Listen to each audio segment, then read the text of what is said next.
മനുഷ്യന് വേണ്ട അപൂർവം ചില സാധനങ്ങളുണ്ട്. ഉളുപ്പ്, പൊലിമ.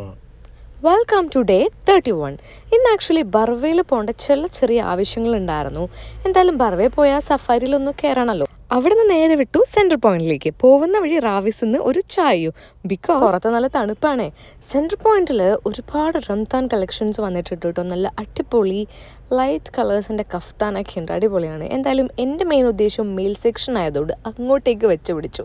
അപ്പോഴത്തേക്ക് ഇതേ എത്തി മിസ്റ്റർ ജുബിനേട്ടൻ.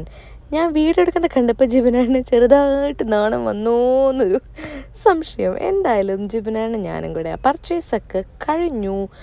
പർച്ചേസൊക്കെ കഴിയുമ്പോഴത്തേക്ക് നമുക്ക് വിശപ്പിൻ്റെ വിളി വരുമല്ലോ. അങ്ങനെ നേരെ വിട്ടു മിസ്റ്റർ ഇഡ്ലിയിലേക്ക്. അവിടെ പോയിട്ട് കുറച്ച് ഫുഡൊക്കെ കഴിച്ച് വയറൊക്കെ നിറച്ചു. ആൻഡ് ഈ ഒരു ഇഡ്ഡലി നല്ലൊരു സ്പെഷ്യലായിട്ടാണ് കേട്ടോ, നല്ല ടേസ്റ്റ് ഉണ്ടായിരുന്നു അത് കഴിഞ്ഞ് മിസ്റ്റർ ജിബിനേട്ടനെ താടി മുടി സെറ്റ് ചെയ്യാൻ പോകണമായിരുന്നു. ഒരു ഐസ്ക്രീം കഴിക്കട്ടെ എന്ന് ചോദിച്ചതിന് എന്നെ ഉപദേശിച്ചുകൊണ്ടുള്ള പോക്കാണ്. എന്തായാലും ഇരുന്ന് ബോറടിച്ചപ്പം എനിക്ക് ഐസ്ക്രീം കഴിക്കാൻ ഒരു കൊതി വല്ലടങ്ങ് വന്നു. അപ്പം നേരെ മെക്ഡൊണാൾഡ്സിൽ പോയിട്ട് ഒരു ഐസ്ക്രീം കഴിച്ചു, നേരെ വീട്ടിലേക്ക്.